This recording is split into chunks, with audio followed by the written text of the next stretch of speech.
नमस्कार, स्वागत है आपका हिंदी टॉपर्स में। आज मैं आपको व्याकरण का जो है बहुत ही बेसिक जो विषय है वो लेकर आई हूँ आपके लिए, सर्वनाम। देखिए, सर्वनाम जो है हम हिंदी का जो ऐसा विषय जो तीसरी कक्षा से हम पढ़ना शुरू कर देते हैं और उसको 10वीं कक्षा तक पढ़ते रहते हैं, लेकिन फिर भी कई बच्चों को जो है इसमें दुविधा रहती है, कंफ्यूज रहते हैं वो। सर्वनाम पद परिचय जब करना होता है तो बच्चों को सर्वनाम के भेद नहीं पता। तो यहाँ पे सर्वनाम का मैं अलग से एक वीडियो बना रही हूँ। ठीक है, इसमें सर्वनाम के भेद ही मैं समझाऊंगी ताकि आपको सर्वनाम पद परिचय करने में कोई मुश्किल ना हो। और ये जो विषय है जरूरी नहीं 10वीं कक्षा के बच्चे देखें, कोई भी देख सकता है। कोई भी जो है छोटी कक्षा का विद्यार्थी भी देख सकता है जिसे सर्वनाम नहीं आते। कोई भी कंपटीशन एग्जाम वाला बच्चा भी देख सकता है जिसे सर्वनाम नहीं आते। ये सबके लिए, कोई भी देखे। ठीक है, तो देखिए सर्वनाम क्या होता है। सबसे पहले हम जान लेते हैं सर्वनाम की परिभाषा, फिर मैं उसको समझाऊंगी। जो शब्द संज्ञा के स्थान पर प्रयोग किए जाते हैं वे सर्वनाम कहलाते हैं। अब इसका क्या मतलब है, देखिए सर्वनाम, यहाँ पे सर्वनाम, सर्व का जो अर्थ होता है वो होता है सबका। ठीक है, सबका। और नाम का अर्थ होता है नाम, यानी सबका नाम। ये इसका शाब्दिक अर्थ होता है। अब क्या है, कोई भी संज्ञा शब्द हो। देखिए, कोई भी संज्ञा शब्द, संज्ञा शब्द क्या होता है, संज्ञा होता है कोई भी नाम। देखिए, हम जब भाषा बोलते हैं, भाषा का उपयोग करते हैं, हम लैंग्वेज में जब एक दूसरे से बात करते हैं तो हमने हर वस्तु को, हर चीज को, चाहे वो कोई इंसान हो, चाहे कोई जानवर हो, कोई वो कुछ भी हो, हमने उसको नाम दे रखा है। तभी तो एक आदमी दूसरे को अपनी बात समझा पाएगा। नहीं तो हम कैसे समझेंगे कि किस बारे में बात कर रहा है। अब उदाहरण देख लीजिए आप, मोबाइल। मोबाइल एक गैजेट है ना, हमने उसको नाम दिया हुआ है मोबाइल। ठीक है, अब मोबाइल के बारे में अगर मुझे बात करनी है तो मैं किसी दूसरे को बोलूंगी मोबाइल, तो वो उसी चीज को समझेगा कि हाँ भाई ये इस वस्तु के बारे में बात कर रहे हैं। अब देखिए उदाहरण एक और मैं बताती हूँ, जैसे ये पेड़ है। ठीक है, अब मैं किसी को बोलती हूँ कि भाई हमें पेड़ लगाने चाहिए। अब जब मैंने पेड़ कहा तो वो इसी वस्तु को समझेगा। ठीक है, वो किसी दीवार को नहीं समझेगा, पंखे को नहीं समझेगा, आसमान को नहीं समझेगा, पानी को नहीं समझेगा। उसका, जब मैंने पेड़ कहा तो वो पेड़ का अर्थ पेड़ ही लेगा। यही होता है संज्ञा, यानी किसी चीज को जो नाम दिया गया है वो होता है संज्ञा। इसे अंग्रेजी में हम नाउन कहते हैं। अब देखिए, मैं एक वाक्य बोलती हूँ, पेड़ मुझे पसंद है। ठीक है, पेड़ हरे रंग का होता है, पेड़ पर हरे पत्ते होते हैं, पेड़ पर फल लगते हैं, पेड़ पर फूल लगते हैं। अब बार बार मैं पेड़ पेड़ पेड़ बोल रही हूँ तो ये अच्छा नहीं लगेगा। तो हमने पेड़ की जगह पे कोई दूसरा शब्द हम इस्तेमाल करेंगे। तो वो जो दूसरा शब्द होता है ना, संज्ञा को हटा के, यानी पेड़ जो था ना, नाम था, वही संज्ञा है। अब इस पेड़ को हटा के मैं इसकी जगह कोई दूसरा शब्द बोलूंगी तो वही होता है सर्वनाम।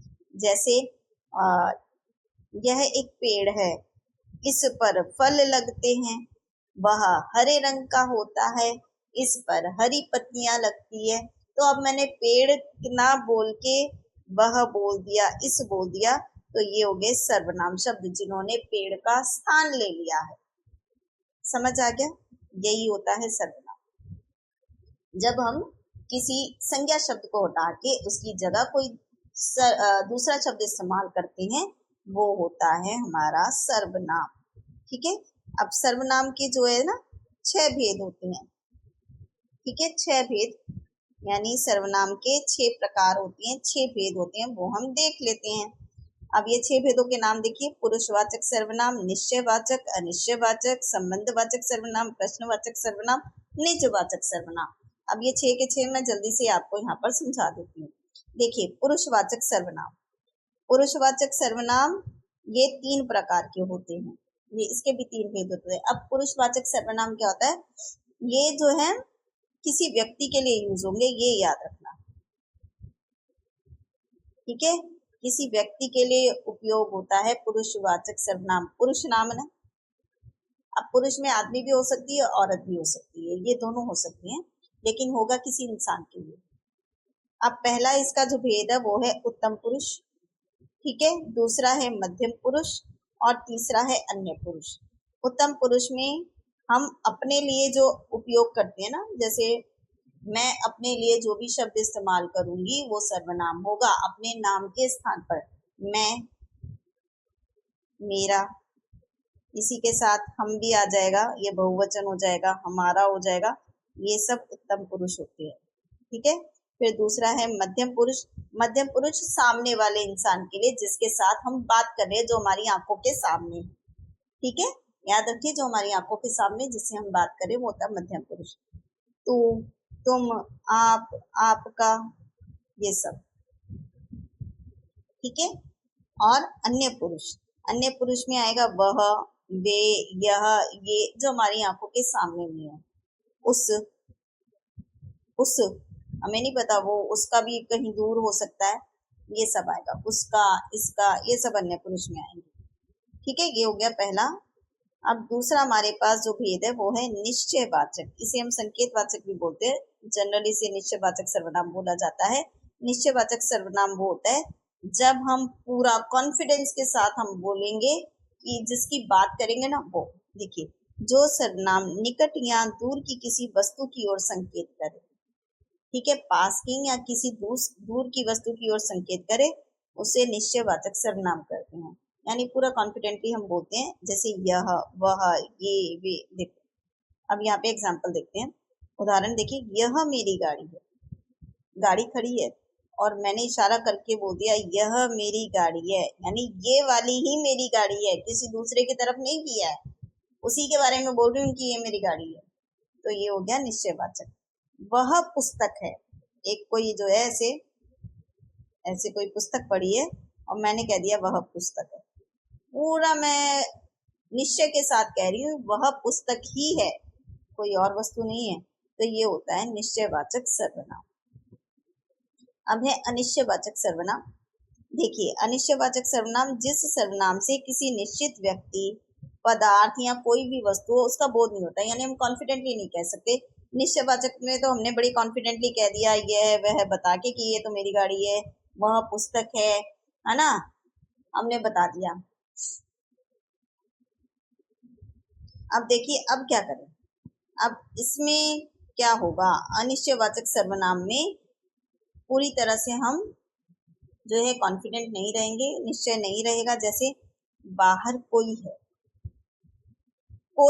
कोई व्यक्ति है, लेकिन वो कौन है हमें नहीं पता, तो ये होगा अनिश्चयवाचक सर्वनाम जिसे हमें नहीं पता कि कौन है। मुझे कुछ नहीं मिला, कुछ नहीं मिला, मुझे भी नहीं पता भैया क्या मिलना था, पर कुछ भी नहीं मिला, कुछ नहीं आया हाथ में, तो ये हो गया अनिश्चयवाचक सर्वनाम। अब है संबंधवाचक सर्वनाम। संबंधवाचक सर्वनाम, ठीक है, सर्वनाम शब्द वाक्य में किसी दूसरे सर्वनाम शब्द से संबंध बताते हैं।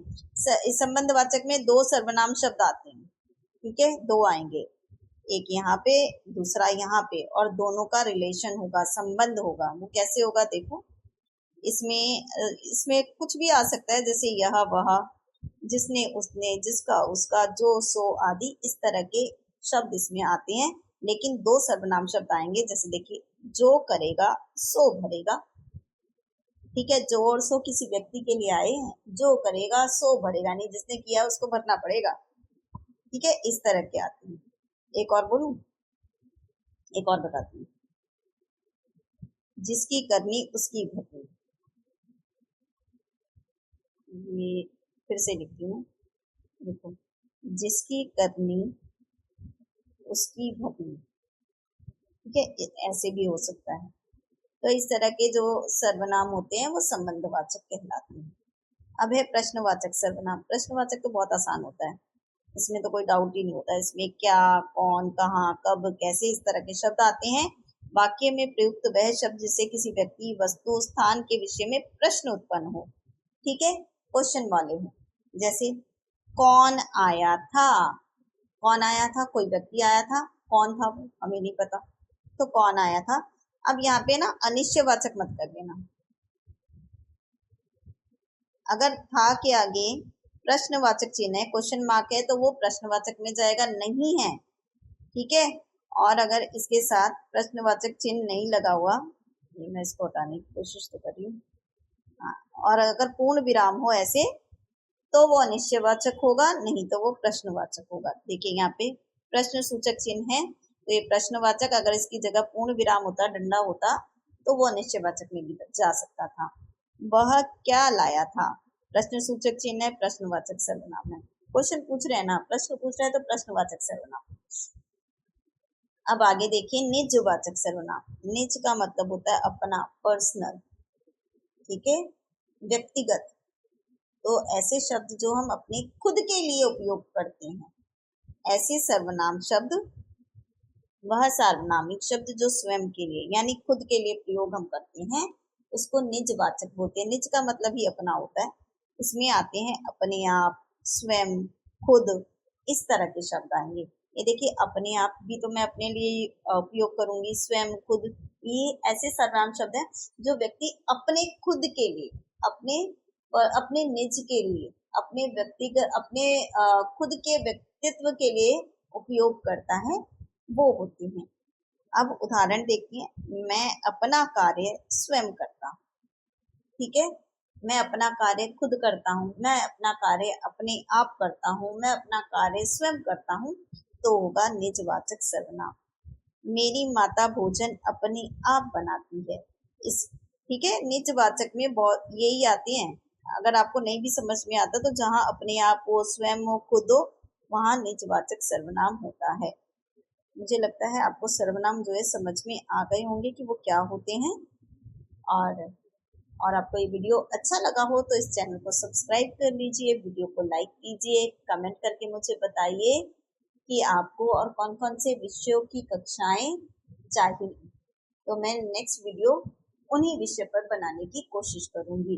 तो मिलेंगे अगली क्लास में, तब तक के लिए धन्यवाद।